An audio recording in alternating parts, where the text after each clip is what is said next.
J'ai été pris le lapin dans les phares. Thank you, Deshan. Salut tout le monde. Hello los amigos. Abdel de retour. Pour ceux qui ne me connaissent pas, je suis Abdel, cofondateur de l'agence Marina Imo à Dubaï. Je suis pas du tout en train de prendre goût à parler seul, ou bien au contraire, c'est toujours très gênant, mais je devais faire un podcast avec notre ami Nadir. Big up à lui, malheureusement, il est tombé malade. Il arrivait d'Abu Dhabi, mais il a chopé une grosse crève.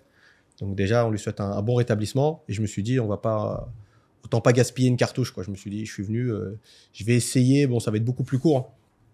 Je vais essayer de vous poser certaines questions que moi-même je me pose et que je souhaitais poser à Nadir, parce que je pense que dans mon entourage, c'est la personne la plus à même à pas répondre forcément avec une exactitude parfaite, parce qu'il y a toujours une part de surprise, hein, parce que vous allez voir de quoi je veux parler, parce qu'on parie un petit peu sur l'avenir, donc on ne peut pas être sûr à 100%.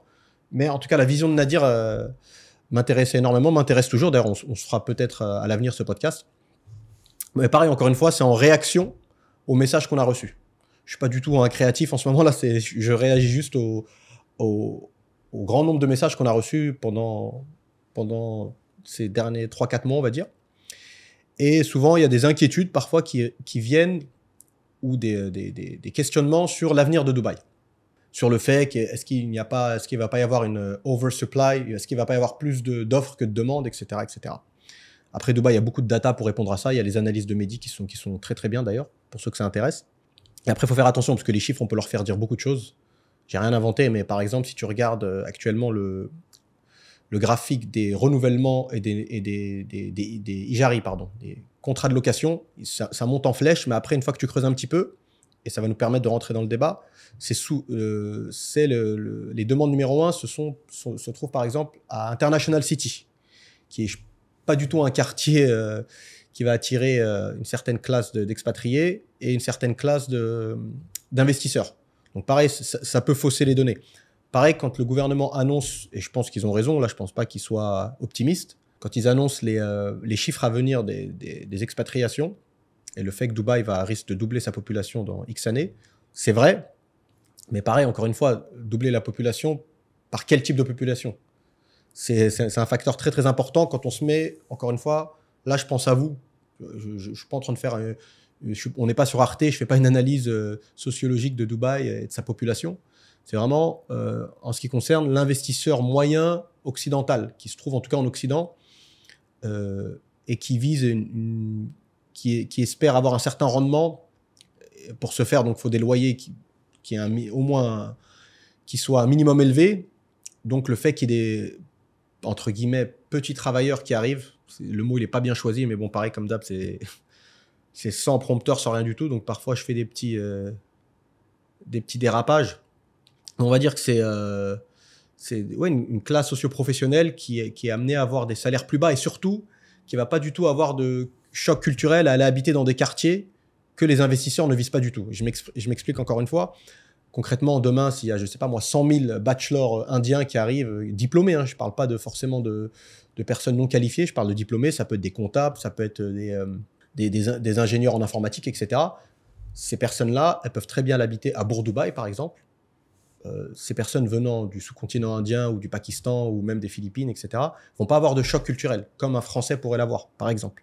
C'est une notion importante, ça aussi, parce que moi, je fais de la petite sociologie de terrain avec un tout petit échantillon, c'est-à-dire les gens qui se trouvent dans mon cercle, pas forcément le plus rapproché, mon cercle élargi, on va dire. Et je me rends compte qu'il y a des gens qui pensent à partir, il y en a même qui partent, plutôt que de rétrograder leur lifestyle. À savoir qu'ils n'ont pas un lifestyle de dingue, hein, c'est pas on n'est pas sur des gars qui font la tournée des Grands-Ducs, Saint-Tropez et compagnie, bouteille, c'est pas ça du tout, c'est des gens assez tranquilles en famille en règle générale.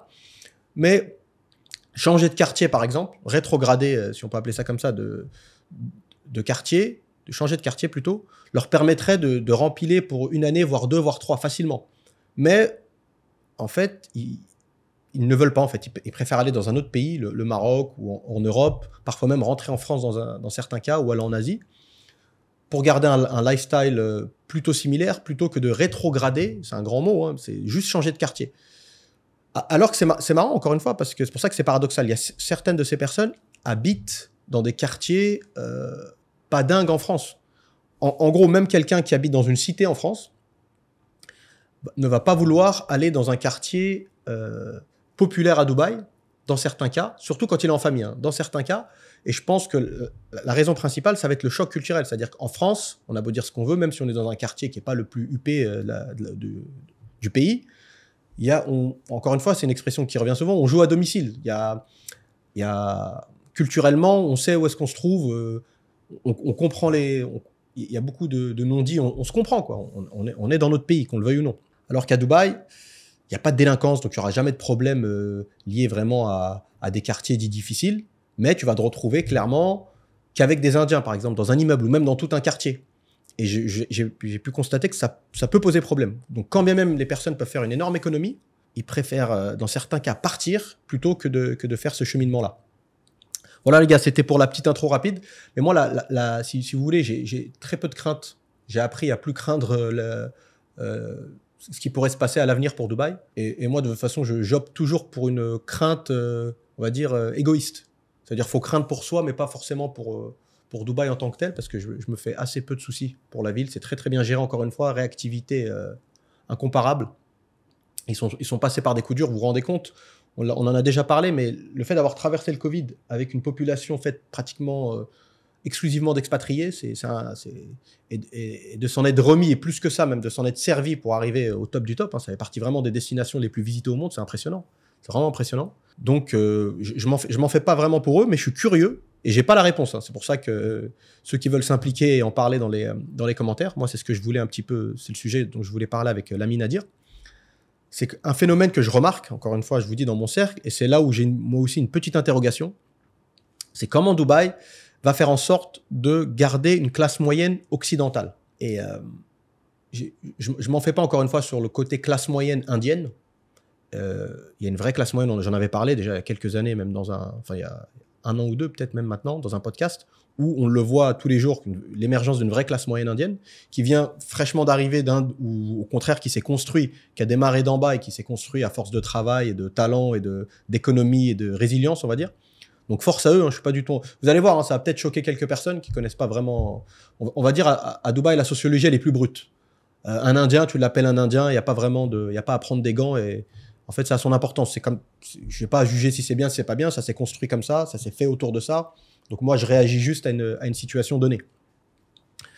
Donc concrètement, ce qu'on voit, c'est un coût de la vie qui augmente, notamment les loyers, la scolarité, le coût de la vie de manière générale, les salaires qui ne grimpent pas, les salaires stagnent. Dans certains cas, dans certains secteurs, ils peuvent même baisser. Il y a une petite imposition qui a vu le jour, qui reste très légère par rapport à ce que toute la ville et tout le pays fournit. Ça reste vraiment, c'est une goutte d'eau, sincèrement. Mais pour certaines sociétés, ça va impacter un petit peu les budgets annuels. Donc, potentiellement, est-ce que cette perte va pas être retranscrite dans les salaires? Concrètement, s'il y a le choix, pourquoi je prendrais un Français que je paierais 30 000 si je peux prendre un Indien qualifié? Il y a même des Indiens en ce moment là, parce que dans la boîte d'un ami, il me dit qu'en ce moment il y a un arrivage, pareil, c'est un peu le champ lexical de Rungis, mais on s'est compris quoi. Il y a un arrivage de candidats indiens, mais venant du Canada, c'est-à-dire que ce sont des Indiens d'Inde qui ont été diplômés, parfois qui ont fini leur diplôme au Canada, qui ont une expérience professionnelle là-bas et qui sont revenus bosser à Dubaï. Donc ils sont peut-être même encore plus qualifiés qu'on pourrait le penser. Donc au bout d'un moment, il y a des secteurs où ça ne changera pas, je suis d'accord, où vraiment l'apport de l'Occident et de la vision occidentale et du profil occidental va peser sur la balance. Mais je pense que sur d'autres secteurs, on pourrait voir un shift. Donc imaginez-vous, déjà que les salaires sont en train de stagner pas mal. Coût de la vie qui augmente. Donc au bout d'un moment, la famille d'expats classiques va commencer à se poser des questions. Après, la force de Dubaï, c'est qu'il y a comme on dit en anglais, j'essaye de voir le mot en français, ils ont profité d'un vacuum. Vacuum, c'est d'un vide en fait. C'est que Dubaï a très peu de concurrence. Ça, c'est vraiment à noter. Dubaï fait tout ce qu'il y a à faire, mais surtout également profite du fait qu'il y a très peu de concurrence. Parce que là, je vous parlais de mon fameux cercle de personnes qui pensent à partir ou qui est sur le départ. Il n'y a pas tant de destinations que ça, les gars. Il y aura toujours un problème. La destination parfaite n'existe pas, on en a déjà parlé, mais si tu veux, il y a des super destinations sur plein de niveaux, coût de la vie, etc., infrastructure, scolarité, machin. Mais après, il y a beaucoup de pays qui ne sont pas en demande forcément d'expatriés. Ce qui n'est pas le cas de Dubaï. Il y a des pays, au bout d'un moment, même si le pays coche énormément de cases, mais la case la plus compliquée à cocher, c'est celle des visas, ça va poser un problème. Avec toute la bonne volonté, si c'est très compliqué d'avoir un visa, tu t'abandonnes à un moment cette expatriation. Donc ça aussi, c'est à prendre en compte. Mais attendez, où est-ce que j'en étais, que je ne perde pas le fil? Donc ces fameuses familles, au bout d'un moment, elles vont commencer... Parce que moi, je dis souvent, le nerf de la guerre, c'est l'argent. D'un moment, tu as beau adorer le pays ou l'environnement dans lequel tu es, ou d'un moment, si à la fin de l'année, il ne te reste pas grand-chose, voire pas du tout, même parfois, tu n'arrives même pas à finir l'année, tu vas commencer à te poser des questions. Et tu vas potentiellement baisser tes critères. Tu vas dire, OK, les infrastructures sont magnifiques, tout est bien, la météo en hiver est top, mais au bout d'un moment... voilà, c'est si... En fait, Dubaï, c'est très fort ce qu'ils ont réussi à faire, encore une fois, c'est que, je vous ai dit, ils se sont mis dans un réel besoin, ils se sont mis en danger. Donc, il y a un réel besoin constant, je dis bien constant, c'est ça qui est important, constant d'expatriés. Et ça, on l'aura toujours. La population émirative fait que, même en la doublant, je pense qu'il y aura toujours, ça n'arrivera pas, mais il y aura toujours un besoin. Ça fait partie vraiment de l'ADN de Dubaï. Donc, d'un côté, tu as vraiment le côté, on vous déroule le tapis rouge pour venir. Il est très facile d'avoir une résidence, très facile de démarrer une expatriation. Donc, tu as même parfois l'impression qu'ils courbent les chines, tu vois, qui sont vraiment, venez, messieurs, dames, mais de l'autre côté, tu les trouves dressés comme une montagne. C'est-à-dire, d'un autre côté, on est très sympa, on se penche, venez, et de l'autre côté, coup de la vie très costaud qui te dit, en gros, t'es content, t'es pas content, tu peux partir. Parce que pareil, je pense que les frais de scolarité ne seront pas amenés à baisser. Il y en a plein qui parient là-dessus, mais je pense que s'ils n'ont pas baissé pendant la crise sanitaire, alors que c'était vraiment le moment de relancer la machine, ça n'a pas été fait.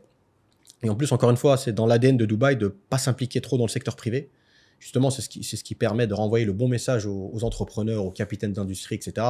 C'est un pays où l'entrepreneuriat est encouragé, et surtout l'entrepreneuriat n'est pas...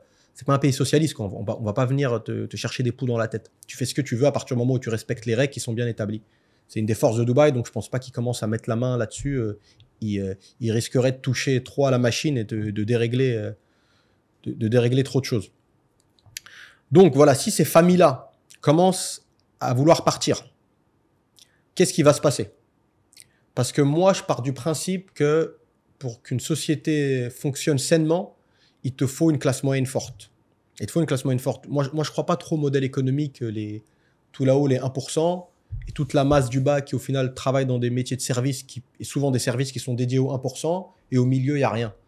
J'y crois pas trop, en fait. En tout cas, Dubaï, c'est une bien trop grande ville pour que ça fonctionne. On n'est pas sur... c'est pas Saint-Barth, quoi. Tu vois. Donc, clairement, il faudra faire attention à ça.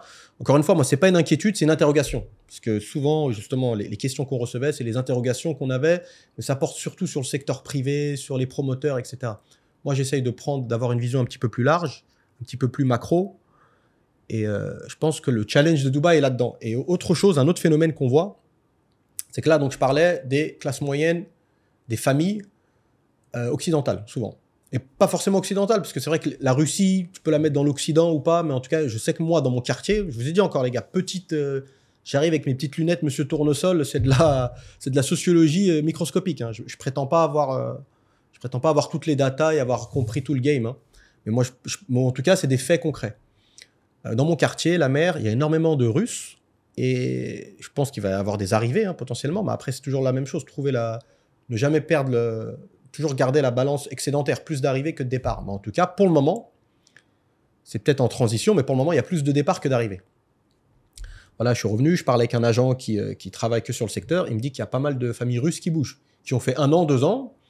Certains ne partent pas avec un goût amer. Ils ont fait ce qu'ils devaient faire. Mais au bout d'un moment, quand les gens ne s'y retrouvent plus.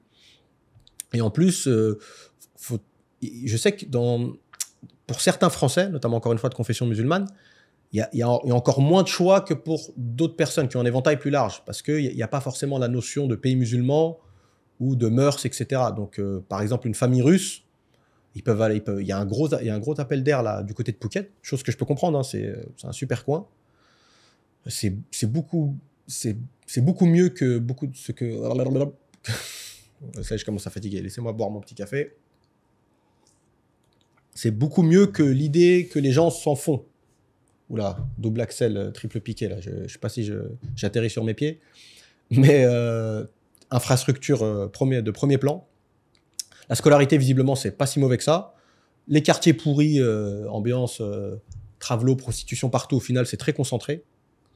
C'est le seul point sur lequel moi je peux confirmer. Je vais assez régulièrement en Thaïlande et quand je passe par Phuket, si tu évites quelques endroits, c'est plutôt clean. Hein. Infrastructure très bien. C'est une île, mais au final, tu es relié entre guillemets à la terre ferme. Tu as des malls, il y a déjà un mall plutôt pas mal, mais il y a des centres commerciaux qui arrivent, encore une fois, de premier plan. Aéroport international, donc tout ça mis bout à bout. Ça plaît. En plus, il y a une vraie communauté russophone, il y a même des Ukrainiens aussi. Bon, bref, tout ça pour vous dire que pour certaines personnes, Dubaï n'est pas la seule solution. Voilà, parce que tu as très souvent l'impression, et à juste titre, hein, parce que je vous le redis, il y a assez peu de concurrence, mais quand même, Dubaï te donne l'impression qu'il couvre tout le champ visuel. Il n'y a plus rien derrière. Il y a certaines personnes qui arrivent à trouver des alternatives, sans problème même. Pareil, Dubaï se présente, en tout cas, je ne peux même pas parler de Dubaï, là, je parle des gens, en tout cas, la communauté même française. Je ne vais pas parler pour tout le monde. Notamment, c'est dû à la création de contenu, à ce que tu vois sur les réseaux. Dubaï, c'est the place to be pour les entrepreneurs. Il y a du vrai, hein. C'est un fait. Mais tu as énormément d'entrepreneurs à succès, d'ailleurs, très, très successful, qui ne sont pas à Dubaï et qui n'y passent jamais même. C'est pas comme si le fait que Dubaï a émergé comme une place forte du business, ça n'a pas vidé San Francisco ou d'autres destinations, ou Singapour, etc. Donc voilà, comme d'hab, faut garder un petit peu les pieds sur terre à ce niveau-là. Et même au niveau de ces entrepreneurs qui sont pas forcément dans le profil famille, donc tu pourrais te dire, ces gars-là, ils n'ont pas de raison, pas de raison apparente de partir. Visiblement, ils ont l'air de faire pas mal d'argent, si tu en crois les réseaux. Je pense que certains en font, je pense que certains moins, beaucoup moins même. Mais en tout cas, certains en font, c'est clair, c'est une réalité.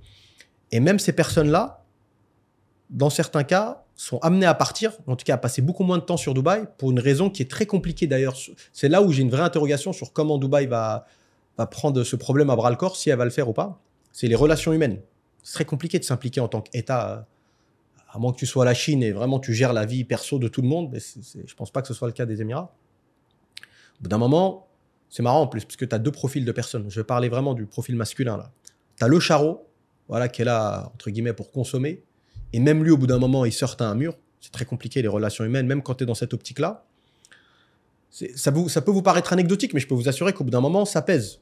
Moi, je suis pas dans le game, donc là, c'est un regard extérieur que je porte, mais je le vois. Ça, c'est quelque chose qui est très visible et qui s'accentue en plus. Ça va pas en s'arrangeant. Donc, tu as la personne qui est bien intentionnée, qui veut rencontrer une personne, avoir une vie commune classique, il galère. Et tu as même le gars qui est pas du tout dans cette optique, qui est plus dans du chiffre, qui veut faire du chiffre, et il galère aussi. Parce que pour plein de raisons, en fait, Dubaï, c'est le capitalisme poussé à son paroxysme, donc c'est le monde de la marchandise c'est poussé au curseur le plus haut. Et je parle même pas excusez-moi, j'ai un appel, je parle même pas forcément de prostitution au Caucase. C'est juste les relations humaines peuvent être compliquées. J'ai rencontré un gars la dernière fois dans le studio, un mec assez connu en plus, je tairai son nom quand même, qui est un créateur de contenu dans la crypto notamment, gentil mec, tu vois, assez jeune, et qui me disait qu'il en avait marre, qu'il en avait vraiment marre parce que voilà, il galérait à rencontrer quelqu'un dit de normal, avec laquelle... C'est vrai que Dubaï, c'est compliqué, quand tu y repenses, tu peux pas vraiment rencontrer ou passer du temps avec une personne, c'est-à-dire le coup de la balade en bord de mer, l'hiver, tu mets ta veste sur l'épaule avec un petit fond de Sacha Distel, ça va 5 minutes, ça, c'est pas trop le genre de la maison ici, c'est tout de suite sushi samba, Cipriani, et on demande à ce que tu les prennes en photo avec la meringue. Ça, c'est la petite aparté refermée. Mais ce que je veux dire par là, c'est qu'encore une fois, ça peut paraître anecdotique, mais ça peut être vraiment une raison pour un départ. Donc, encore une fois, ça fait partir, ça peut potentiellement faire partir des personnes, en plus des personnes très actives sur les réseaux. Et ça, en plus, ça touche toutes les nationalités pour le coup. Autant il y a des choses dont je parlais tout à l'heure qui peuvent plus toucher certains types de personnes, mais les relations humaines hommes-femmes, ça va toucher tout le monde. L'expat anglais, etc., l'américain, l'allemand, tout ce que tu veux. Ça va vraiment toucher tout le monde. Et en plus, ces personnes-là ont tendance à faire beaucoup de création de contenu. Donc, est-ce qu'ils ne vont pas mettre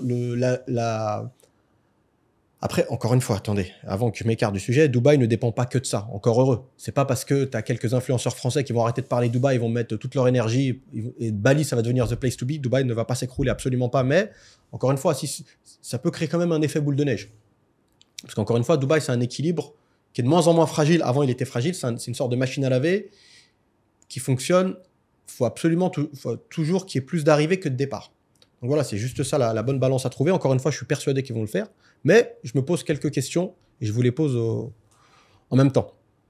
Donc là, encore une fois, on peut perdre potentiellement famille d'expat parce que le coût de la vie devient, dans certains cas, incontrôlable, et avec un refus de rétrograder, et l'expatrié single qui au final, ce qu'il aimait à Dubaï au début commence à être une des raisons pour son départ. Après, encore une fois, tout ce que je vous explique, c'est, encore une fois, il faut une terre d'accueil. Parce que ces gars-là, même s'ils veulent partir, même s'ils en ont marre, mauvaises relations humaines, etc., où est-ce qu'ils vont aller? Après, tu as d'autres destinations. Encore une fois, surtout quand tu es célibataire, ton champ de vision, je pense qu'il est plus large. Tu peux très bien aller vivre à Bali, en tout cas une partie de l'année. Tu peux aller vivre en Thaïlande. Je pense que Bangkok pourrait être une ville de repli. Après, encore une fois, il faut que la fiscalité soit adaptée. Il faut que les visas soient adaptés. Il y a beaucoup de destinations qui vont dans le sens inverse. Ils sont pas plus ça avance, moins ils sont arrangeants. Donc, à voir. Mais si demain, je pense qu'il y a une place forte qui émerge, avec peut-être un coût de la vie un petit peu plus réduit, mais qui offre des infrastructures et une vie un peu dynamique à la Dubaï, et des relations humaines un petit peu plus saines, où il est possible concrètement de rencontrer quelqu'un ou de passer au moins du temps, faire un petit bout de chemin. C'est une phrase marrante, ça, faire un petit bout de chemin avec quelqu'un. Faudra faire attention, je pense. Faudra faire attention. Après, encore une fois, ça je l'ai toujours dit, moi, de faire un peu gaffe à l'esprit Startup Nation où Dubaï est the place to be pour les entrepreneurs, parce qu'encore une fois, l'entrepreneur, je pense pas, là je parle encore une fois, profil investisseur, je pense pas que l'entrepreneur soit le profil parfait pour un propriétaire d'appartement. Au contraire, je pense qu'il y a trop de liberté, c'est trop mobile, donc franchement, quand on est propriétaire, on préfère largement avoir un salarié tranquille, sérieux, qui n'a pas forcément de plan B, qui est basé à Dubaï, encore mieux s'il a une petite famille et qui est quelqu'un qui se projette sur Dubaï au moins les 10 ans à venir, c'est parfait, honnêtement. Voilà, qu'est-ce que je peux vous dire de plus? Qu'est-ce qui me vient en tête là? Quelle question je voulais poser à Nadir? J'ai rien noté, hein, c'était vraiment du freestyle, surtout que Nadir c'est un pote, donc je pense que ça serait venu assez naturellement et il aurait pu me relancer en plus sur certains sujets. Mais voilà, donc je pense que c'est ces aspects-là à surveiller. Je suis curieux de voir comment ça va évoluer. Et voilà, quoi, parce qu'encore une fois, le coût de la vie, c'est pas négligeable. Le coût de la vie, les gars, c'est vraiment pas négligeable. Après, encore une fois, surtout si les pays d'origine si l'inflation explose, donc au bout d'un moment, il y a des gens, ils vont se dire, au bout d'un moment, si je retourne habiter dans mon pays d'origine, mais en fait, je me corrige moi-même là, parce que je me rends compte, encore une fois, que les gens acceptent plus de choses dans leur pays d'origine. Ne vont pas essayer d'aller, quelqu'un qui déménage de Dubaï, il va pas essayer d'aller habiter dans le downtown, l'équivalent de downtown de Londres ou de Paris, par exemple. Mais à Dubaï, c'est un réflexe un petit peu. Donc, et encore une fois, la scolarité étant ce qu'elle est, je me demande sincèrement, parce qu'après, tu peux contourner certains problèmes. Je pense que tu peux contourner certains problèmes. Pareil, j'ai pas les chiffres, hein, c'est vraiment de la sociologie au pif, là, donc ça vaut ce que ça vaut. Les Parisiens, par exemple, ça va plus parler aux Parisiens. Est-ce que tu penses sincèrement que les Parisiens qui ont leurs enfants à l'école alsacienne ou à Stanislas, etc., dans des écoles de renom, est-ce que tu penses qu'ils sont si déçus que ça du système scolaire? Tu vois, tout est relatif. Hein. Je parlais des classes moyennes tout à l'heure, c'est vraiment le déclassement de la classe moyenne en France qui fait que ça va mal. Les gens, déjà, le français de base a tendance à se plaindre, mais je pense pas, j'ai pas les chiffres. Mais une fois, un mec, je tombais sur une vidéo, un mec a relevé un point très, très intéressant. A dit qu'il était venu à Dubaï faire du networking et il s'est aperçu, c'est un Parisien le gars qui a une société très successful pour le coup, hein. C'est un mec très smart d'ailleurs. Elle a dit que beaucoup de gens qu'il rencontrait, il y avait beaucoup de provinciaux. Et c'est pas du tout péjoratif, hein. Donc c'est aussi à prendre en compte. Et je me rends compte également que moi, il y a beaucoup d'expatriation en provenance de banlieue et de province. Ce que je veux dire par là, je ne te dis pas que les Parisiens ont une vie magnifique, hein, parce qu'au final, c'est peut-être les premiers quand tu regardes leur état, c'est peut-être les premiers qui devraient se plaindre. Hein. Vivre dans des conditions, tu vois, où les appartements sont assez exigus, c'est le coût de la vie assez élevé, etc. Mais globalement, c'est un fait. Excusez-moi, ça rote en toute déconstruction. Ce que je veux dire par là, c'est que il y a toujours un effet loupe grossissante. Quand tu regardes un petit peu si tu lis les commentaires, tu regardes un petit peu la création de contenu qui va dans le sens alarmiste, et je peux comprendre, hein, on l'a toujours dit, la France, tu peux la comparer à une Ferrari sans moteur ou le Titanic, mais qui est gentiment en train de couler, mais qui reste, quoi qu'il arrive, un beau bateau avec un bel intérieur, mais c'est quand même en train de couler. Mais il y a des gens qui sont quand même encore dans des cabines qui vont rester à flot, quoi. C'est un peu ça. Je sais pas ce que j'ai en ce moment avec les comparaisons de marins, là, faut que j'arrête. Je vous disais, je sais pas si Neuilly, si le 7e arrondissement, si Rive-Gauche, si tous ces coins-là de Paris sont en train de se vider de leur population au profit de Dubaï. Pareil, c'est quelque chose à regarder, en fait. Encore une fois, les gars, je pense qu'il y a autant d'expatriation que d'expatriés. C'est pas une phrase toute faite, je vous assure, c'est vrai. C'est que 2 personnes démarrent leur expatriation au même moment et il suffit que tu sois pas dans le bon quartier, que tu n'arrives pas dans la bonne entreprise avec les bons collègues et tu peux avoir une expérience qui est totalement différente. Pareil, le gars qui arrive à Dubaï, les premières personnes qu'il rencontre, c'est un peu des gars tordus qui essayent de le scammer. Il va avoir une expérience très compliquée. Donc voilà, quoi, c'est pas... Ce que je veux dire, c'est que le constat que certaines personnes portent sur la France ou sur l'Occident de manière générale, qui est dans beaucoup de cas est vrai, je peux vous assurer qu'il y a des personnes qui sont encore très bien en France. Tout le monde se plaint de la pression fiscale, ça c'est un fait pour tout le monde. Mais voilà, je pense pas que non plus tout est en train de se vider. Calmos, tu vois. Il y a des tendances, hein. Il y a des tendances, notamment pour le Maghreb, pour les personnes d'origine maghrébine, ça c'est clair, c'est une tendance qui se vérifie, au profit du Maroc, de l'Algérie, de la Tunisie, des Émirats. Oman, ça débute, mais ça reste encore léger. Parce qu'après, il y a toujours la même question. Hein. C'est pas tant la destination où tu vas t'expatrier, c'est le coût de la vie et comment tu vas gagner ton argent. Et si ce que tu gagnes correspond au coût de la vie sur place. Voilà. Après, il y a un truc aussi qui est marrant. Après, peut-être on va se laisser là-dessus. C'est que Dubaï, il y a une force et une faiblesse à la fois sur le fait que Dubaï est tombé, selon moi, hein, ça n'engage que moi, Dubaï est tombé dans le mainstream. Dans le mainstream, au même titre que Dubaï, que Bangkok, que Paris, pardon, et ces destinations-là. C'est-à-dire que, en fait, moi, je m'inquiète plus. Je pense pas que Dubaï va être passé de mode. Vous allez voir où est-ce que je vais en venir. Ça sera jamais passé de mode. Ça y est, c'est tombé encore une fois dans le mainstream. C'est comme par exemple Paris. Tous les défauts que ça comporte, coût de la vie excessif, etc., machin, gilets jaunes, c'est de moins en moins safe, tout ce que tu veux, mais il y a quand même des touristes encore. On va pas se mentir, c'est pas tombé dans l'oubli. Ça a perdu sa première place. La France, je crois, en tant que pays, reste numéro 1.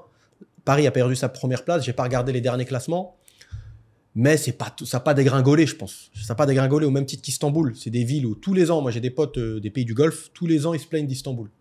Ah, c'est les Turcs, c'est des scammers, c'est la merde, c'est une catastrophe, machin. Tu le recroises 2-3 ans après, tu vas où? Ouais, je vais à Istanbul, je vais à Bodrum. Tu vois, parce que pareil, c'est un lieu commun. Quand tu sais pas où aller, ben, tu la joues safe, tu vas là-bas, quoi. Tu connais, tu joues à domicile, encore une fois. C'est une expression qui revient souvent, mais parce que selon moi, c'est le meilleur moyen de décrire un petit peu ce que j'ai en tête. Donc en fait, Dubaï est tombé dans le mainstream, notamment pour plein de nationalités différentes. Les russophones, etc. Même les Français, je pense maintenant, c'est tombé en partie dans le mainstream. Donc ça a du bon, ça a du très bon, parce que notamment dans le tourisme de masse va s'accentuer, notamment avec le nouvel aéroport. Ça, j'ai aucun doute. Dubaï, je pense que ça y est, elle est partie pour rester dans le top des destinations de tourisme mondial. Après, le fait que tu tombes dans le mainstream, selon moi, tu as moins le côté exotique. Le côté exotique, c'est la nouveauté, l'excitation, la fameuse lune de miel dont j'avais parlé dans une vidéo précédente. En fait, la magie est en train de retomber un peu. Tu vois, la magie, ça retombe. C'est comme si tu allumes la lumière dans une boîte de nuit au petit matin, quoi. Ça y est, la magie s'estompe, tu vois les vrais visages. Et ça risque d'arriver. Donc en fait, ça peut faire retomber un peu l'élan, l'excitation qu'il y avait sur l'expatriation, le côté Indiana Jones. Voilà le côté exotique. Je vais pas chercher d'autres mots, je pense que c'est le bon mot. Le côté terre d'accueil, un petit peu la ruée vers l'or en fait. Terre d'opportunité, voilà. C'est ça que c'est le mot qui convient, je pense. Je pense que le côté terre d'opportunité va un peu se perdre. Donc tu vas perdre forcément des gens, il va plus avoir ce côté-là. À savoir que jusqu'à présent, Dubaï sont très forts encore une fois à ce niveau-là, c'est que c'est une sorte de... Désolé les gars, je vais repartir en mer. J'ai dû regarder Thalassa il y a pas longtemps, là, ça me quitte plus. C'est que Dubaï, c'est un bateau que peu importe la direction du vent, ils ont toujours leur voile bien placé. Peu importe, vraiment peu importe, et ça, c'est à constater. C'est-à-dire qu'il y a une relation love and hate. C'est très clivant, Dubaï. Tu as les gens qui adorent, tu as les gens qui détestent. Mais là où ils sont forts, c'est que même les gens qui détestent, petit à petit, ils arrivent à se faire convertir, c'est-à-dire qu'ils y vont, ils veulent voir, ils y vont par curiosité. En fait, il y a tellement de contenu créé autour de cette ville, et surtout, en plus, tu as un taux de satisfaction qui est très élevé. C'est-à-dire que c'est marrant, c'est que tu as plein de gens qui s'expatrient. Tu prends par exemple Bangkok. Tu as des gens qui s'expatrient. Ils arrivent dans la ville. Il y a la fameuse étape de lune de miel que tu vas avoir dans toutes les zones d'expatriation. Ça peut être Bali, ça peut être tout ce que tu veux. Et au début, les gens vont faire de la création de contenu qui tourne autour un petit peu de la ville. Ils vont exprimer leur enthousiasme. Mais après, petit à petit, ça s'estompe et ça passe à autre chose. Dubaï, ça tient énormément. C'est-à-dire que tu as des mecs, tu prends même un des podcasts, je pense, qui est le plus réputé pour le monde du business francophone, c'est Sans Permission. Jusqu'à pas longtemps, peut-être même actuellement, Oussama Hamar et d'autres continuent de parler de Dubaï en bien, quoi. Ils mettent vraiment... Il y a un épisode sur deux, ils vont te parler de Dubaï. Donc, au bout d'un moment, les gens, ça peut les énerver, ça peut tout ce que tu veux, tu peux mettre n'importe quel adjectif là-dessus, mais ça les pousse à aller voir d'eux-mêmes. Tu vas aller sur place, il y a des gens qui vont ils vont pas accrocher, c'est une certitude, mais il y a des gens qui vont aimer. Donc, même les gens qui n'aiment pas peuvent se faire convertir à la langue. Donc ça, pareil, c'était une force de Dubaï qui peut se perdre potentiellement si les gens arrêtent la création de contenu bourrin massif sur Dubaï. Donc pareil, c'est à noter. Et il y a un autre truc aussi qui marchait très bien à Dubaï, qui marche toujours, et ça à mettre à leur crédit, c'est que c'est une ville, surtout en surface, quand tu pousses pas vraiment l'entrepreneuriat et t'essayes pas de rencontrer du monde à tout prix, parce que certaines personnes pour qui ça se passe mal, c'est un peu des gens inexpérimentés, c'est-à-dire qu'ils vont pousser l'idée de faire du réseau à un point où tu tends le bâton pour te faire battre. Si tu veux absolument rencontrer du monde et t'écoutes tout le monde et n'importe qui, au bout d'un moment, forcément, vu que Dubaï, tout est concentré, tu vas tomber sur des gens un peu tordus. Mais en fait, what you see is what you get. Et je pense que c'est très important, ça. What you see is what you get, c'est-à-dire qu'il y a beaucoup de personnes qui regardent Dubaï de loin avant d'arriver, donc qui consomment du contenu, qui consomment des vidéos, de l'Instagram, du TikTok. Et en règle générale, quand tu arrives, c'est ce que tu avais vu au préalable. C'est pour ça qu'il y a des gens, c'est marrant, il y a des gens qui débarquent à Dubaï, même dans nos clients, qui connaissent Dubaï mieux que nous maintenant. Il y a ce restaurant-là, il y a ce truc-là, il y a ce machin, je veux tester cette chicha, etc. Alors que nous, au contraire, moi, je me referme. Je prends des rendez-vous à 100 mètres autour de chez moi, je tourne sur 3-4 cafés, 4-5 restaurants et basta, quoi. Mais bon, ça, c'est autre chose. Et c'est important, ça. C'est vraiment important parce qu'il y a assez peu d'ascenseurs émotionnels. Sauf, encore une fois, pour certaines personnes, mais bon, c'est assez rare. Par exemple, tu prends une destination comme Bali. Pourquoi il y a des gens qui détestent Bali? Parce qu'en fait, ils avaient des attentes qui étaient trop hautes. Pourquoi? Parce que si tu regardes Bali à travers les réseaux, c'est souvent les mêmes vidéos qui reviennent. C'est un mec très beau gosse avec sa meuf aussi très belle gosse. Ils sont sur un scooter dans la jungle, le drone les suit. T'entends le bruit des oiseaux sauvages, tu vois il y a la forêt, il y a les nuages qui sont en dessous des arbres, et putain, tu te dis c'est magnifique, quoi. Le problème, c'est que toi, quand tu y vas, t'arrives, c'est la 86, il y a des gros camions, tu mets 2 heures pour y aller, t'as le front tout noir à cause des pots d'échappement, et tu te dis, c'est quoi cette merde? Alors qu'au final, pareil, Bali, c'est un peu particulier, parce que les gens ont tendance à se plaindre du monde. Si tu te décales un peu, tu veux vraiment de la nature, tu peux en trouver, hein. Bali, ça s'est pas transformé en... C'est pas Shanghai, quoi. Tu peux encore trouver des coins style rizière, etc., où tu es assez seul. Sauf que les gens, dans certains cas, cherchent pas assez. Et d'ailleurs, même ça, ça me permet de faire une petite parenthèse, c'est marrant aussi. Parce que je parlais avec un pote de Bali, pardon, parce que je m'y rends là dans pas longtemps, et il se plaignait de la gentrification. C'est marrant, c'est vrai, tu peux t'en plaindre, mais la façon dont il en parlait, je pense pas que ce soit forcément glorieux, en fait, parce que lui, il se plaignait qu'il y avait plus de rizières avec des Balinais avec le chapeau vietnamien, là, en train de cultiver dans les rizières. Je me dis, attends, mec, en gros, pour te faire ton kiff perso, tu veux que les mecs soient comme il y a 20 ans, quoi. Il n'y a pas de raison que la modernité n'arrive pas non plus à tout le monde, quoi. Je te dis pas que la modernité en soi, c'est forcément... tout est bon à prendre dans la modernité, mais en fait, pour que son séjour se passe bien, il veut voir des trucs typiques, tu vois, comme si tu recrées une scène pour lui, quoi. C'est pas non plus génial, quoi. Je te dis pas que la gentrification, tout est bien, mais le délire faut que tout soit dans son jus quand j'arrive, faut arrêter aussi. Si un villageois, il peut éviter de travailler sous le soleil et vendre son terrain à un promoteur immobilier, why not, j'ai envie de te dire. Franchement, beaucoup d'entre nous feraient la même chose. Voilà, parenthèse refermée. Et les gars, est-ce qu'on n'aurait pas fait le tour? Je pense qu'on a fait le tour. Donc dites-moi dans les commentaires, moi c'est vraiment un truc qui m'intéresse. Qu'est-ce que vous en pensez? Surtout comment vous pensez que Dubaï peut avoir la main là-dessus en fait, sur l'appel d'air des familles expatriées qui sont amenées à partir ou qui commencent à réfléchir à partir, notamment le départ pour être motivé par le coût de la vie excessif, surtout quand on a plusieurs enfants. J'entends bien, un couple c'est gérable, même un couple avec un enfant ça reste gérable. À partir de 2-3, c'est la phrase d'Hortefeux, quand il y en a un ça va, quand il y en a plusieurs, c'est là où il y a des problèmes. Et les jeunes, j'ai vraiment l'impression d'être un yeuve, un boomer. Salut les jeunes, ça gaze. Les jeunes qui eux, peuvent être amenés à partir par rapport aux relations humaines. Après, peut-être je me gourre. Hein. Peut-être le gars, il va faire un break, il part 3 semaines, un mois, il rencontre du monde, il revient et ça repart aussi, tu vois, c'est possible. Encore une fois, je vous dis pas que c'est gravé dans le marbre, mais ça peut être... C'est un équilibre fragile à tenir en compte. Parce qu'encore une fois,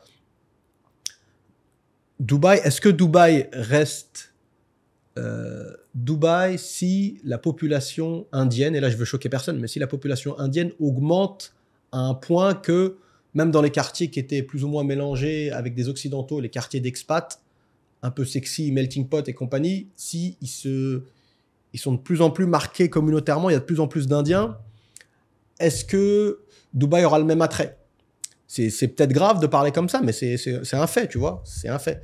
Parce que c'est déjà une réalité dans beaucoup de quartiers, mais c'est des quartiers assez peu fréquentés par les expatriés. Encore une fois, je ne mets pas un jugement de valeur. Pour moi, un mec qui vient du Bangladesh, il n'est pas moins bien qu'un gars qui débarque de Monaco. J'en ai complètement rien à cirer. Là, c'est vraiment pour essayer de comprendre l'attrait pour cette ville. Parce qu'encore une fois, c'est une ville basée sur l'expatriation. Si tu as moins d'expatriés, l'investissement va moins valoir le coup, clairement. Donc voilà, c'est vraiment une notion importante.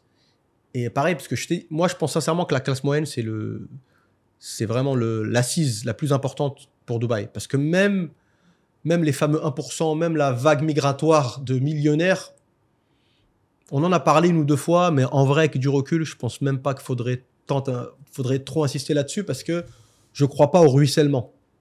C'est-à-dire, comme je ne crois pas au ruissellement en France, je ne crois pas au ruissellement à Dubaï. Il n'y a pas à s'exciter. Ce n'est pas parce que tu vois une news où il y a écrit qu'il y a 15 000 millionnaires qui vont débarquer à Dubaï. Ouais, d'accord. Ok, c'est bien, mais toi, est-ce que tu vends de l'immobilier de prestige? Est-ce que tu travailles chez Zegna ou l'Europiana ou Hermès? Est-ce que tu vends des McLaren? Non. Donc, en vrai, en quoi ça va t'impacter positivement, par exemple? Donc, après, ça peut impacter dans des niches, notamment quand les Russes ont débarqué. Effectivement, ça a eu une traînée de poudre. Ça a créé de l'emploi pour des russophones, c'est clair, mais ça reste très niché, encore une fois. Et même là, on en voit beaucoup qui se mettent à galérer. Hein. Je peux vous assurer qu'il y a tellement eu de russophones qui ont débarqué. Au bout d'un moment, il ne peut pas avoir à manger pour tout le monde. Mais clairement, voilà, ça, c'est quelque chose à garder en tête. Il faut toujours ramener toutes les news que vous voyez, ramenez-les à votre échelle à vous. Il n'y a pas à s'exciter. Même moi, en tant qu'acteur de Dubaï, entre guillemets, à notre humble échelle, je ne me suis pas excité tant que ça, le fait de savoir. Si je vendais de l'immobilier de prestige ou je vendais que de l'immobilier sur la panne, clairement, après, la seule chose que ça peut faire, ça renvoie une bonne image, clairement. Parce que ça renvoie une image de confiance. On se dit, il y a le mécanisme qui se fait assez rapidement, c'est-à-dire que si les gens qui ont beaucoup d'argent pensent à cette ville comme étant la destination numéro 1, donc forcément, moi aussi, je peux y aller. Après, je ne sais pas forcément si c'est le bon raisonnement, parce qu'une chose qui est bien pour un millionnaire ou milliardaire, est-ce qu'elle est forcément bien pour toi? Parce que lui, c'est un peu un monde... C'est plus complexe que ça. C'est-à-dire même les Anglais, je pense, qui ont débarqué massivement, leur adresse fiscale est à Dubaï. Est-ce qu'ils ont désinscrit leurs enfants de Cambridge, etc., pour les ramener à Dubaï? Est-ce que toute leur vie est vraiment à Dubaï? Les 1%, il y en a beaucoup qui voient le monde un peu comme un hôtel. Hein. Et tu le vois. Hein. En général, ceux qui sont à Dubaï l'été, c'est ceux qui n'ont pas le choix et qui ne peuvent pas partir. C'est un autre débat, ça. Mais souvent, sinon, c'est quelques mois là. Eux, pour le coup, dans certains cas, ils sont vraiment nomades.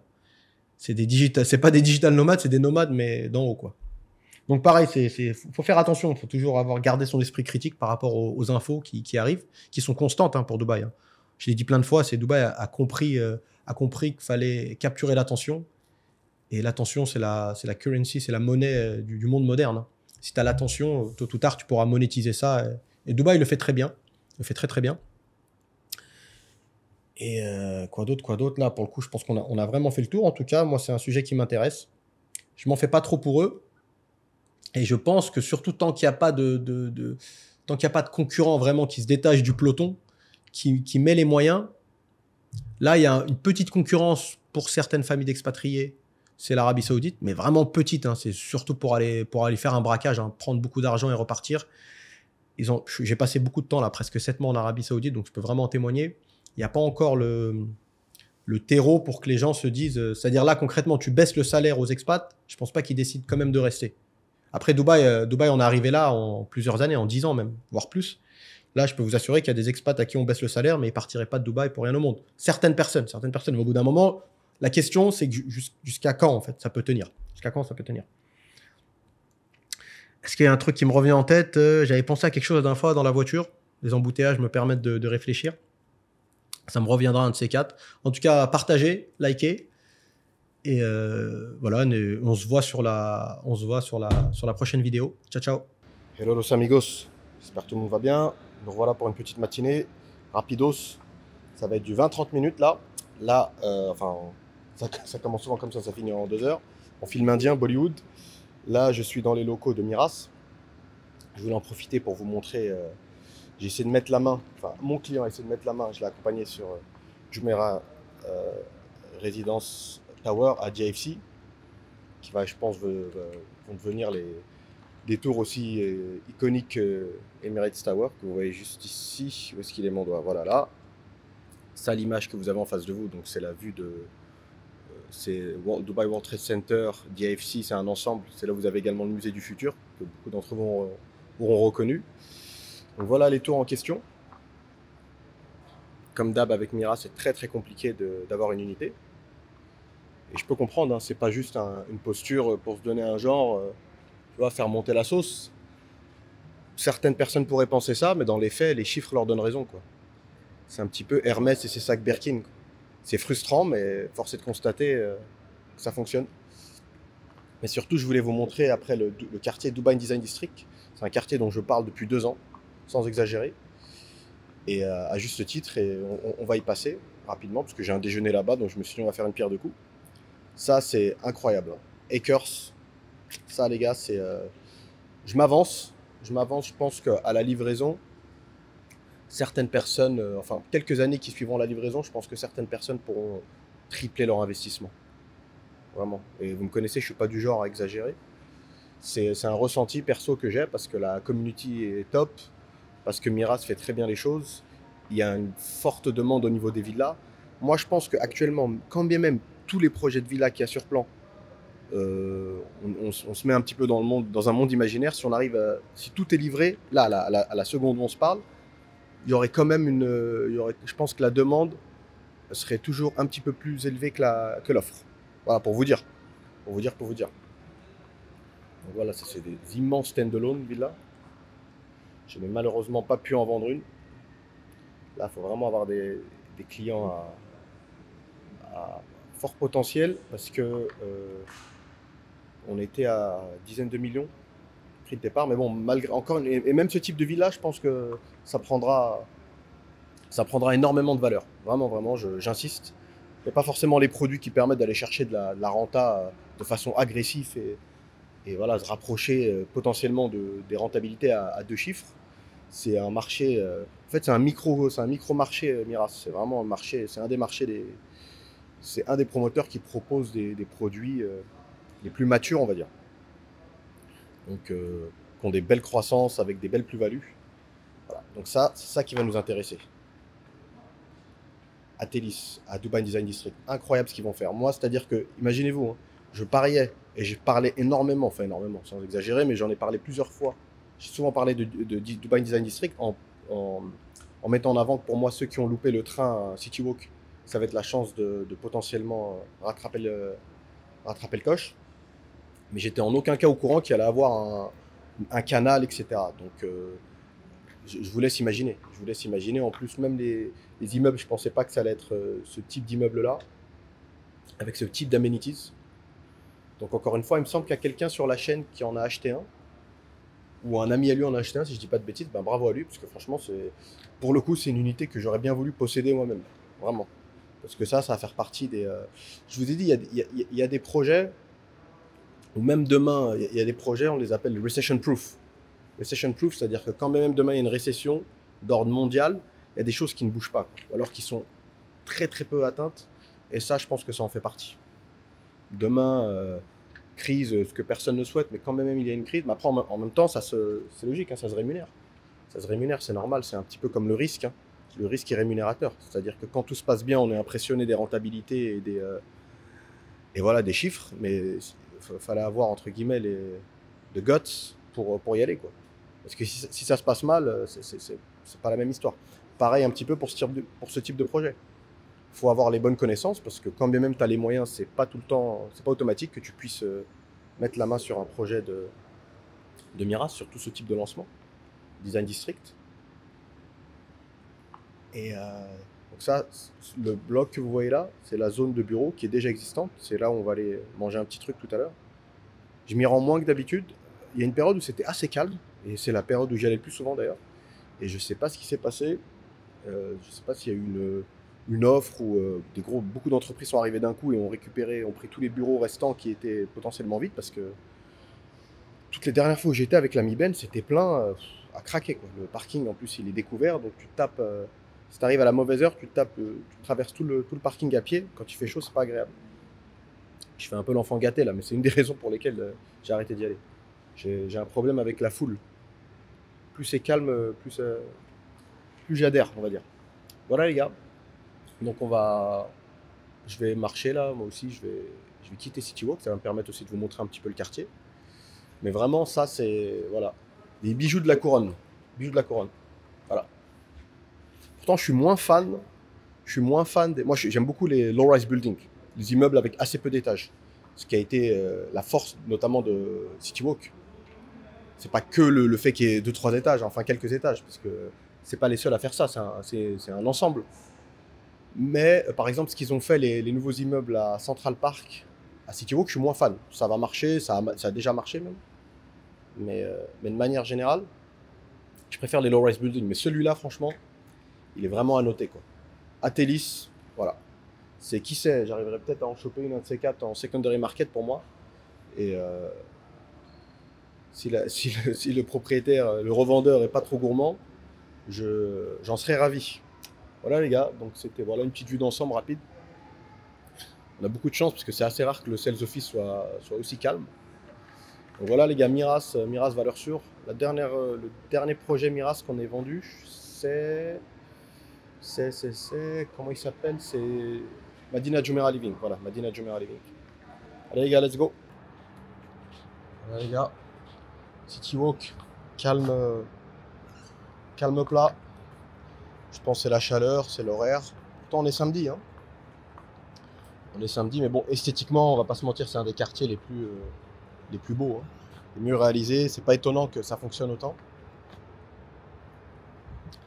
Ça, c'est les fameuses figurines qui ont fait un carton. Expliquez-moi s'il vous plaît. J'ai pas compris le succès. Donc j'insiste, ceux qui sont vraiment intéressés par acheter quelque chose vraiment qui... autant on est les premiers à dire que le timing est très important, à Dubaï peut-être plus qu'ailleurs, sur certains projets, sur certaines zones plutôt, JVC, Dubai Land, ce type d'endroit, le timing est extrêmement important. Je vais vous dire quelque chose, selon moi il est peut-être même, ou au moins, en termes d'importance, équivalent au projet en lui-même. Je l'ai déjà dit, parfois il est préférable de rentrer sur un projet moyen mais dans un super timing qu'un top projet mais arriver au mauvais moment sur la fin où il est déjà trop tard. Ce que je veux dire par là, c'est que y a un laps de temps quand on va chercher de la grosse renta avec des tickets d'entrée assez faibles, des plans de paiement plutôt flexibles et tout.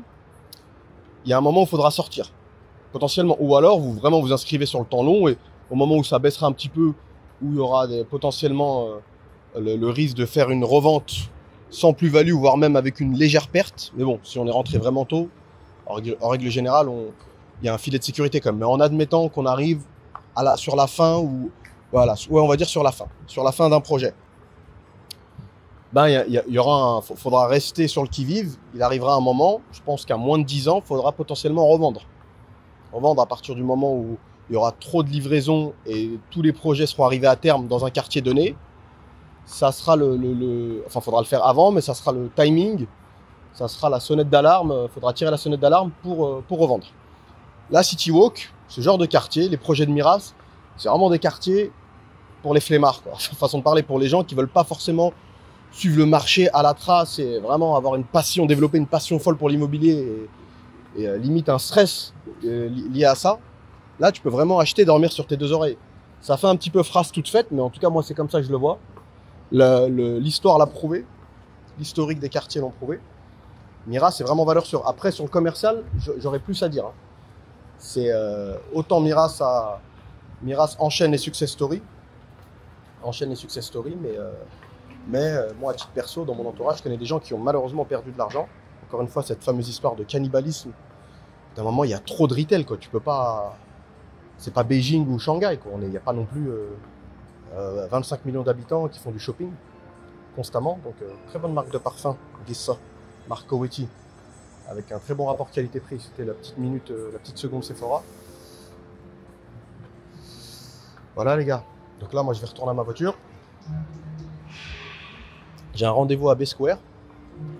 Et je pense qu'il va durer pas mal de temps, parce que c'est une personne que j'ai pas vue depuis assez longtemps. Et après, on ira manger un petit morceau à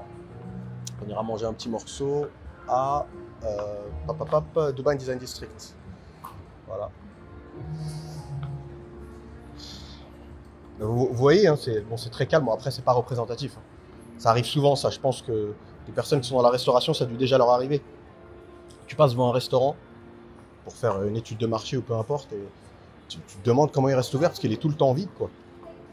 Visuellement, mais bon, au final, c'est pas en passant 5 minutes devant un endroit que c'est pas représentatif d'un mois complet de business, quoi. Ça, c'est le café L'Occitane. Encore un rayonnement à la française. L'Occitane, c'est vraiment une success story. Hein. Tu vas en Asie, ils sont dingues de ça. Et qu'est-ce que je voulais vous dire? Là, je suis en train de meubler. Là, hein. Je meuble le temps d'arriver au parking.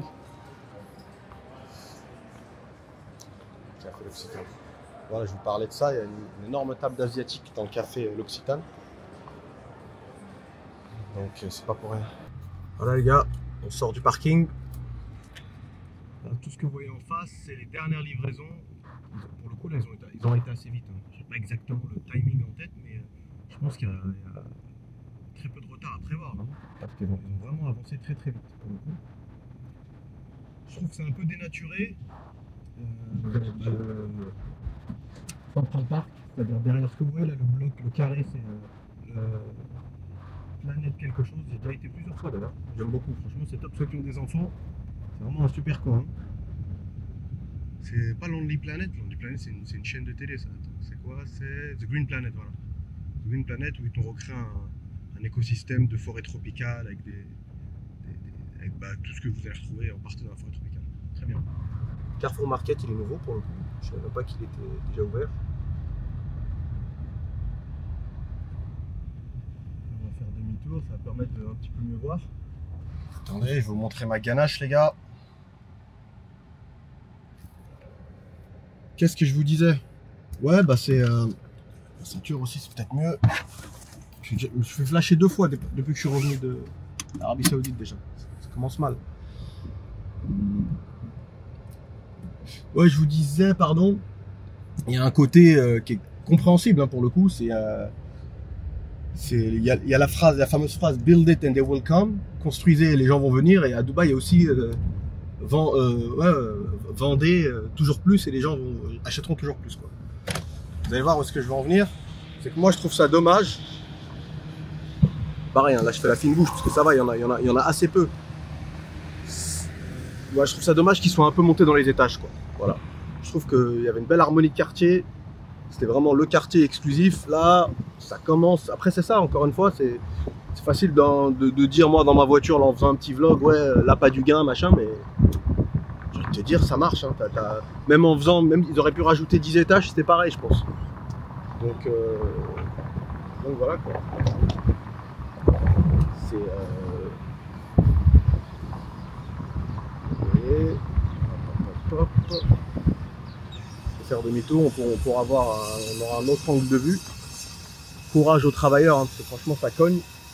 Même si là maintenant on est rentré dans la saison où il y a la pause à 13h je crois.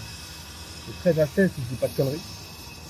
Il y a une pause qui est accordée aux personnes qui travaillent sur le chantier.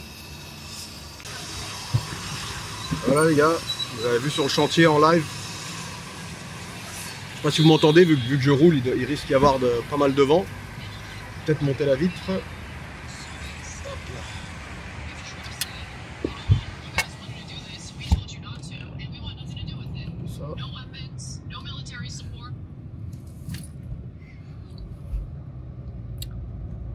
Ça c'est l'ancien City Walk, si on peut appeler ça comme ça. Vous voyez, hein, ça a très très bien vieilli. Hein. Un vrai, c'est vraiment stylé, il n'y a rien à dire. C'est le beau fonctionne les gars. C'est une phrase toute faite, encore une fois, mais et ça c'est à toutes les échelles en fait. C'est vraiment à toutes les échelles. Je vous dis ça parce que même si demain ceux qui vont avoir la livraison de leur appartement, même dans des quartiers dits non premium, quartiers pas prestigieux de premier abord, dites-vous, pour ceux qui vont vouloir meubler, etc., le beau fonctionne. Peu importe le temps que ça prend, au bout d'un moment,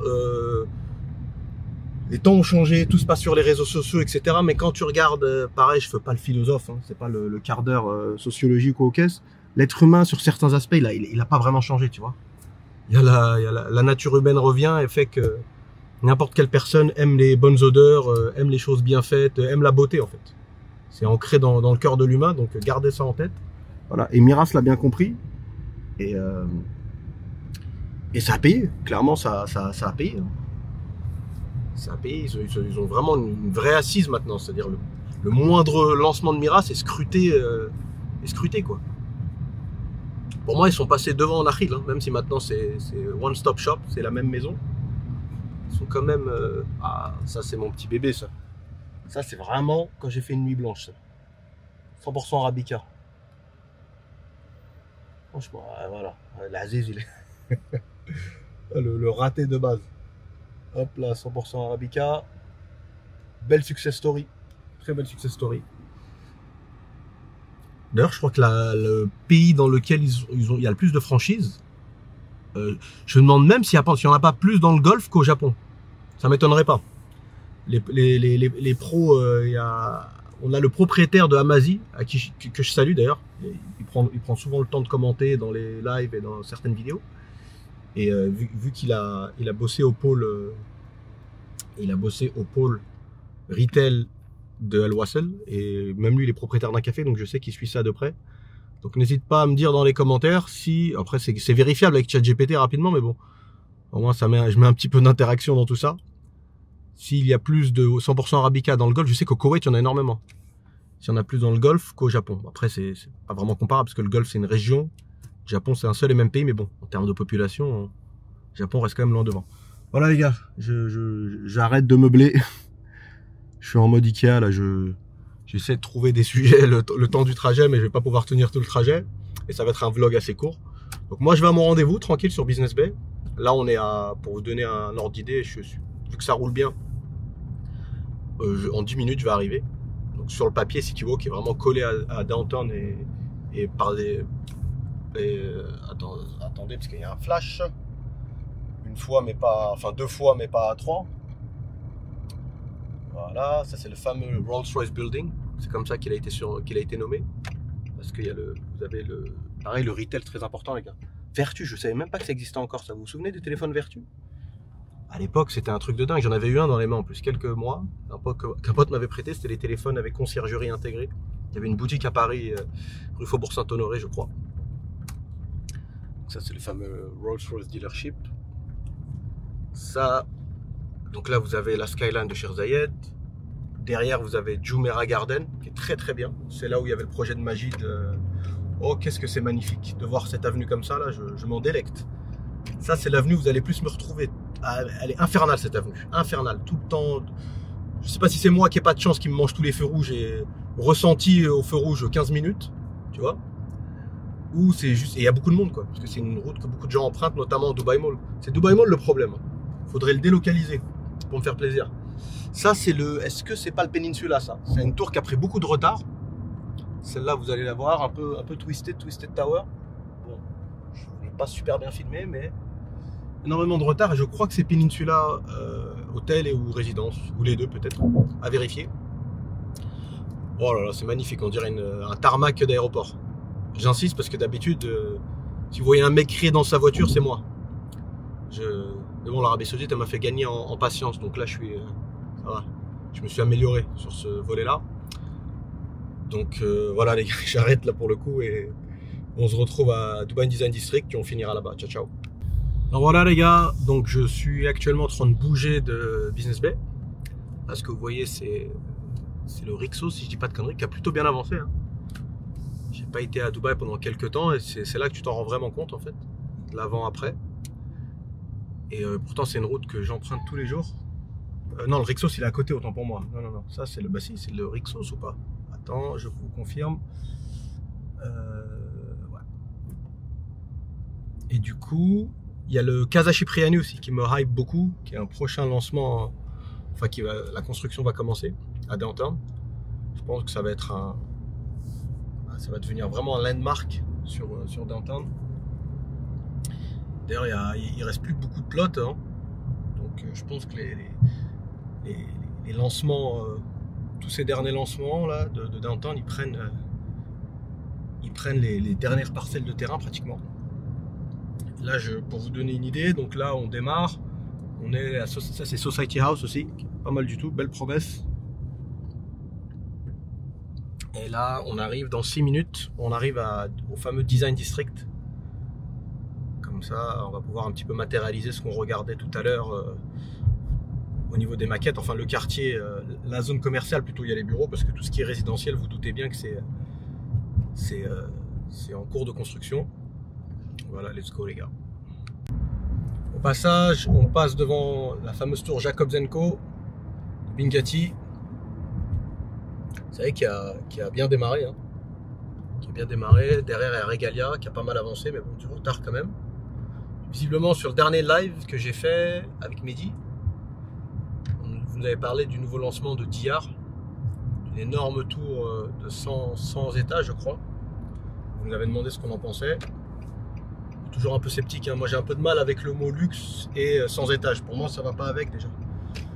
Où est l'exclusivité si tu as 100, je crois même que c'est plus de 100 étages, hein. 100 étages avec, c'est toujours un peu compliqué. Pourtant j'aime bien DR, hein. Franchement je trouve que c'est un promoteur, c'est un promoteur émirati qui fait beaucoup moins de bruit que Bingati pour le coup. Parce qu'il y a très peu de collabs, voire pas du tout. Et ils ont un marketing moins agressif. Ils surfent moins sur la... Bon voilà les gars, je m'auto-coupe parce qu'on arrive à Dubai Design District avec le fameux café Mercedes, très sympa d'ailleurs. On avait démarré un vlog avec l'ami Ben qu'on n'a pas terminé, qui va aller dans la longue liste des vlogs non terminés. Voilà, petit café Mercedes, à ne pas confondre avec le café AMG qu'on a qui se trouve à City Walk. Voilà. Donc voilà, ça c'est la zone des travaux où il va y avoir tout ce qui est résidentiel. Et nous on va rentrer là-dedans, D3, avec le Warehouse Gym, qui est franchement une des meilleures salles de Dubaï pour le coup, des meilleures chaînes. Je parle pas de cette salle à proprement parler, mais ils ont une super salle à Al-Quoz, dans la zone industrielle. Ils ont également une salle ils avaient une salle à Gibiar avant. Je sais pas si elle existe toujours, je vais tellement jamais à Gibiar. Et surtout, ils ont une salle à Ibn Battuta Mall. Un mall que j'aime bien, un petit mall d'anciens. Bon là, vous fiez pas au calme les gars. J'ai fait exprès de venir comme ça un week-end. En plus, ça sent les vacances là. Je pense qu'il y a pas mal d'expats qui commencent à partir. Et Dubai Design District, c'est vraiment une zone, pas que d'expats, hein, parce que tu as pas mal d'émiratis. Parce que je pense même qu'il y a, c'est pas un incubateur le mot, mais je sais qu'il y avait un programme à un moment de l'État pour les jeunes émiratis justement qui sont dans les métiers, qui veulent développer des marques et qui sont dans les métiers du design et de la confection, de la mode, etc. Donc c'est pour ça que tu vois pas mal d'émiratis quand même, des jeunes filles, des jeunes hommes. En semaine, à la pause déj, c'est blindé. Les gars, je me gare et on continue. Voilà les gars, let's go. On y est. J'insiste vraiment. Ne pensez pas que c'est un quartier mort. Et c'est un petit peu une carcasse où il n'y a rien derrière, pas du tout. Je peux vous assurer qu'en semaine, c'est même une des raisons pour lesquelles je me suis mis à moins venir, c'est que trop de monde. Et le parking est tout le temps blindé, ça me fait chier d'attendre. Donc pourquoi Design District? Parce que voilà, comme le nom l'indique, d'ailleurs je vais aller bouffer, je vais en profiter. Il y a plein de petits restos sympas, c'est un quartier premium, clairement, ne serait-ce que dans le retail, dans les boutiques, vous allez voir, il y a beaucoup de... Tout ce qui est ameublement par exemple, on va pas retrouver Ikea ou des boutiques, on va retrouver un peu des meubles comme à Dragon Mart par exemple, c'est vraiment autre chose. Il va y avoir beaucoup de boutiques basket, slash montre, slash ramen, slash tu peux continuer, Asahi. Bon bref, en tout cas encore une fois, zone de bureau. Hein. Comme vous pouvez voir, tous ces immeubles là sont des immeubles de bureaux avec beaucoup principalement de sociétés du monde du design. Hein. Ça englobe beaucoup de choses. Ça c'est Chalhoub Group, un énorme groupe. Hein. Gros success story. Hein. Famille syrienne. Famille syrienne, il y aurait beaucoup de choses à dire sur eux. Même eux, pour le coup, ça fait partie des familles, en tout cas des entreprises qui ont, je trouve, hein, qui ont participé au succès de Dubaï. Hein. Après, sans Chalhoub, il y aurait quand même eu des grandes marques qui se seraient installées à Dubaï, hein, vu que c'est un gros marché. Mais de manière générale, je trouve qu'ils ont fait du très bon boulot dans toute la région, parce que même en Saoudi, ils sont implantés. Tu as le groupe Richemont aussi. Joe and the Juice, c'est un des endroits préférés de Ben. Moi, je suis moins fan, il y a trop de... Franchement, je crois vraiment que je deviens vieux. Hein. La musique, elle est trop forte, la bouffe normale, c'est pas dingue. Il y a une hype que je comprends pas, en fait. Mais bon. Donc, vous allez retrouver les bureaux de Christian Dior, parce que c'est rattaché à Chalhoub. Vous allez retrouver... je crois même que Chanel aussi sont ici. Après, je vais pas vous faire toute la liste, hein, mais j'imagine qu'il y a plein de... Je connaissais quelqu'un qui avait une marque, qui avait lancé une marque de lunettes de soleil, qui était aussi installée ici. Voilà, donc... Et quand on passe devant, je sais qu'il y a beaucoup de touristes. En tout cas, j'espère, parce que c'est un peu le but des vlogs aussi, c'est de montrer des choses que certaines personnes ne connaissent pas forcément. C'est rare en tant que touriste et visiteur de Dubaï pour les vacances d'atterrir ici, quoi. Ça, c'est la fausse note dans le quartier, Starbucks. Ça n'a rien à faire là, franchement.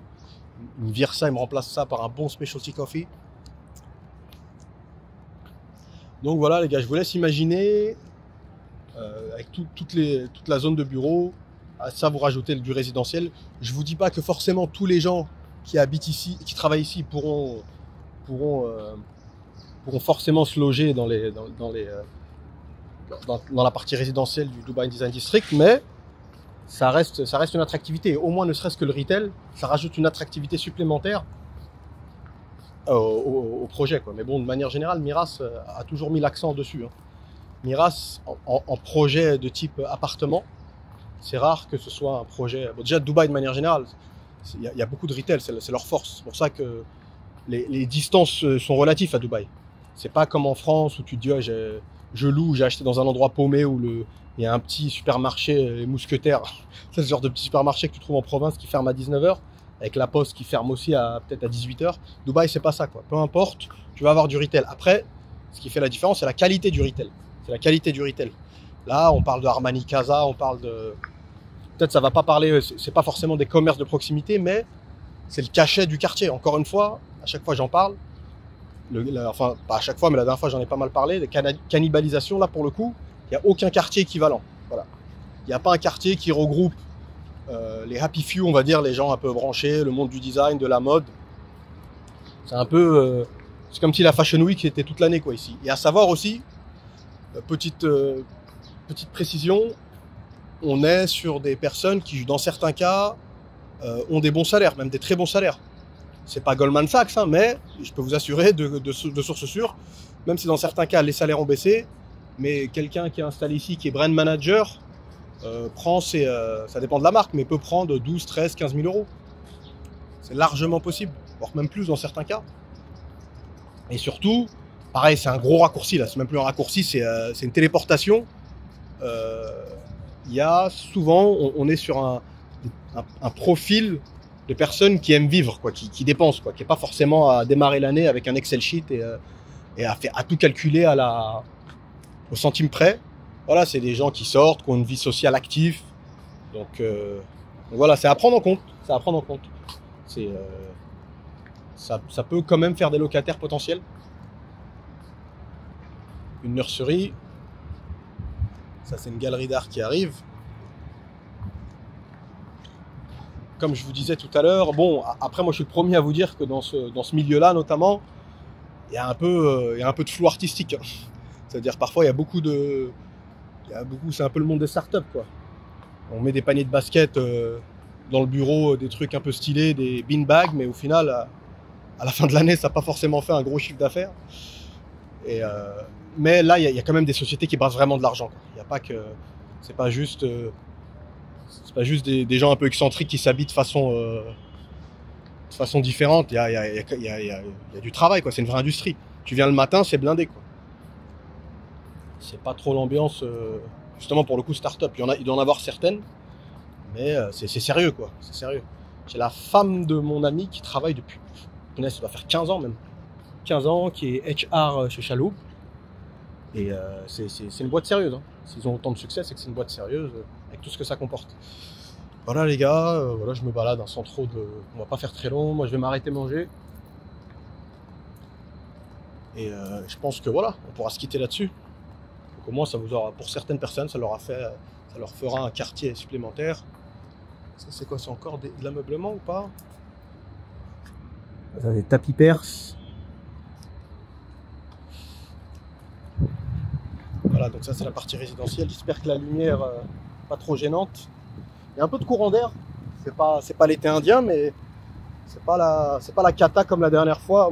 Un de mes derniers vlogs là où j'étais vraiment celui où j'ai été dans l'immeuble à l'Ouest One avec la fameuse piste pour courir au 41e ou 42e étage. Là franchement j'étais vraiment en train de fondre. Hein. Voilà, les bureaux sont occupés. Encore une fois, on n'est pas sur une coquille vide. Regalia, pour tous ceux qui se demandent, on est là. Je pense que là, ça va vous aider un petit peu à visualiser où est-ce qu'on se trouve. Encore une fois, c'est pas la rigueur. Il y a des personnes, j'ai même dans mon entourage des personnes qui sont de Dubaï, qui habitent à Dubaï, qui ne sont jamais venus ici. Et souvent, quand ils viennent ici, c'est parce qu'ils se sont trompés de sortie.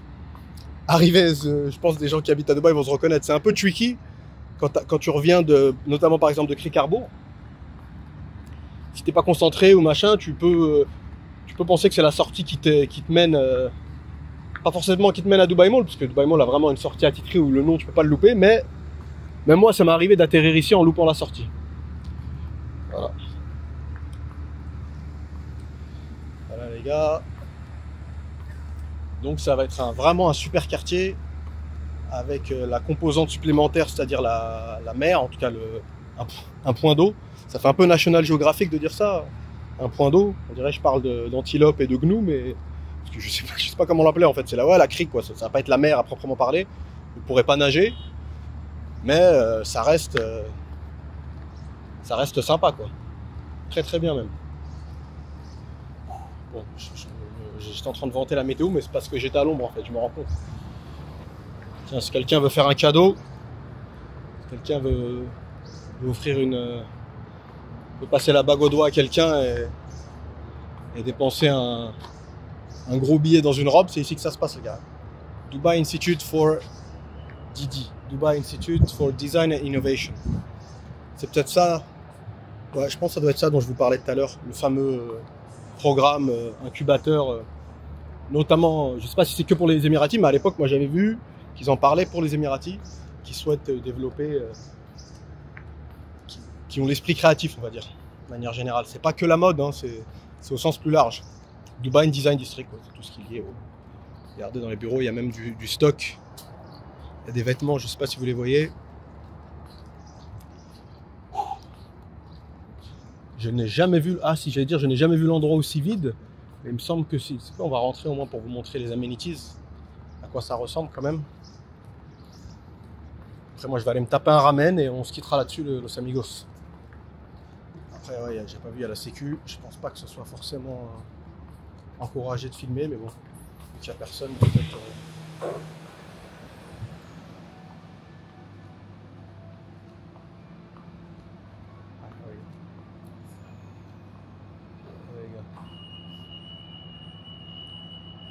C'est plutôt sympa.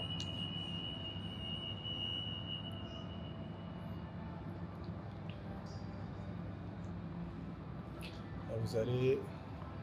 Key concept intérieur. C'est un peu les noms de Marie Gaspari. Bon, il y a un peu de tout, hein, de la joaillerie, de la déco.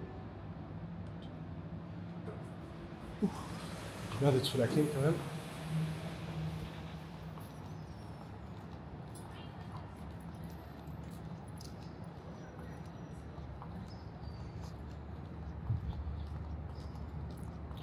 Quoi vous dire de plus, hein, on a pas mal fait le tour. Hein.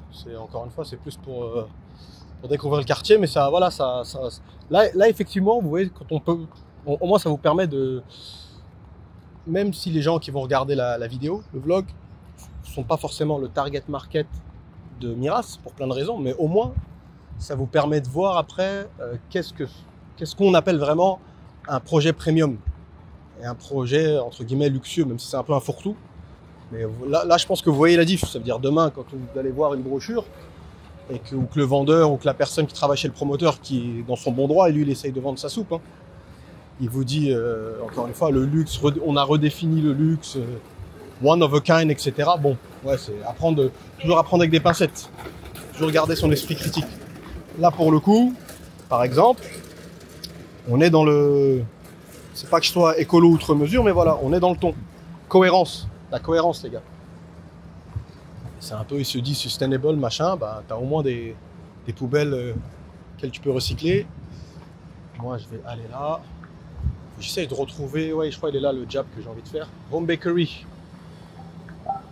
Home Bakery. Comment vendre... il devrait lancer une formation. Comment vendre des cafés à 15 € en 5 étapes. Home Bakery, très aimé par les locaux. Beaucoup de locaux à Home Bakery. J'ai jamais compris pourquoi ils accrochaient tellement avec cet endroit.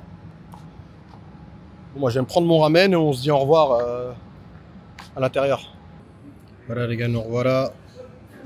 Là, j'hésite entre le Tantan Men ramen spicy. La dernière fois, je leur avais dit pas trop et au final, il m'a arraché la tête. Donc, on va peut-être partir sur un classique. Shoyutama. En plus, ça fait... C'est Ben qui kiffe ce genre de truc. Encore une fois, petite dédicace. Tu peux commander directement via le... Tu scannes et tu peux commander, payer, tu fais tout via la plateforme, quoi, via l'appli, l'interface.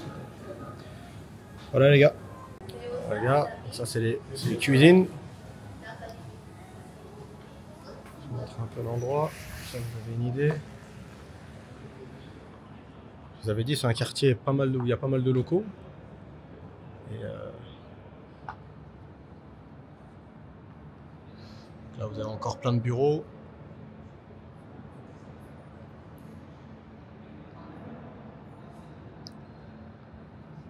Ça, c'est quoi? C'est un design, je pense que c'est des meubles assez... on est sur de la création, là.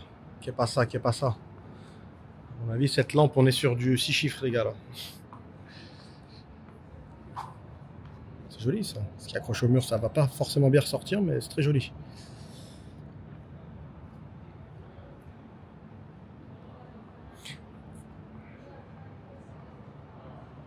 Voilà, ça c'est les entrées pour les bureaux. Après, il y a plein d'autres cafés, les gars, hein, plein de retail, je vous ai dit, entre guillemets, de bon goût. Et tout ça, encore une fois, ça aide à la valeur, au moins la valeur perçue d'un quartier. Après, on peut être pour ou contre de ce que ça vaut, ce genre de choses. Il y a toujours une part un peu de marketing, hein, on est d'accord. Par exemple, encore une fois, c'est un café, je vous ai dit, il y a beaucoup de cafés / boutiques. Là, c'en est un, là. Café / boutique, ils vendent de... C'est plus stylé. Hi, how are you? How's it going? How are you? Ça. Avec des pompes d'escalade. On est à mi-chemin entre l'escalade et des pompes de poissonniers. Et Il y a Salomon, là, je crois, la marque de base pour le ski là, qui revient en force, ce que j'ai cru comprendre. Skateboard.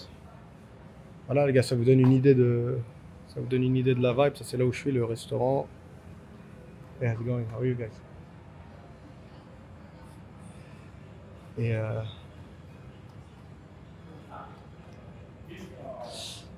et c'est bon, les mecs, hein, je vais pas. Là, je suis en train de tuer le temps un peu, je vous cache pas. J'attends mon ramen tranquillement. Même si en ce moment, je me reprends. J'arrête de dire cette expression. C'est plutôt le temps qui nous tue, hein. C'est mon quart d'heure Vandame, ma minute Vandame philosophe. À bien y regarder, à même pas à se concentrer, hein. C'est pas vraiment nous qui tuons le temps, c'est plutôt le contraire. Donc, faut essayer de pas le perdre et de faire des choses bien. C'était la minute développement personnel. Allez, je crois que je vais faire mon influenceur là jusqu'au bout. Je vais vous montrer mon petit ramen. Et on se quittera vraiment là-dessus. Et à bientôt dans un prochain vlog, les gars. N'hésitez pas à voilà, partager, liker comme d'hab. Et à bientôt.